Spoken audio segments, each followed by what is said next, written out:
દર વર્ષની એક જ મુશ્કેલી કે જ્યાં દરિયો ગામને નષ્ટ કરી નાખે છે। પ્રોટેક્શન વોલના અભાવે દરિયાના પાણી ગામમાં ઘૂસી જાય છે અને ગામનું ધોવાણ થાય છે। ઊંચા ઊંચા મોજા ઉછળીને ગામને બરબાદ કરતા આ દ્રશ્યો વલસાડ તાલુકાના દાંતી ગામના છે। પ્રોટેક્શન વોલના અભાવે દરિયાના પાણી ગામમાં ઘૂસી જાય છે।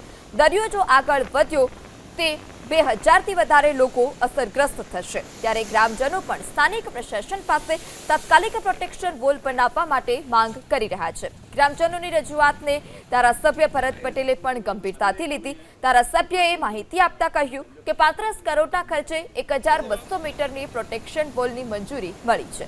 300 મીટર પ્રોટેક્શન વોલનું પણ ટેન્ડરિંગ થઈ રહ્યું છે, જેની કામગીરી પૂર્ણ કરવામાં આવશે। આજે આગળની જે પ્રોટેક્શન વોલ છે અને જે વચમાં જે બાકી રહી ગઈ 300 મીટર, એ 300 મીટર જલ્દીથી જલ્દી યુદ્ધના ધોરણે ચાલુ કરવામાં આવે તો અમારું ગામ બચી શકે તેમ છે। જો આ 300 મીટર જો નહીં બને તો ગામના બે ટુકડા થઈને ગામ વેરવિખેર થઈ જવાની સંભાવના રહેલી છે। તે એજન્સીને આપવામાં આવ્યું છે, એણે કામ કર્યું છે।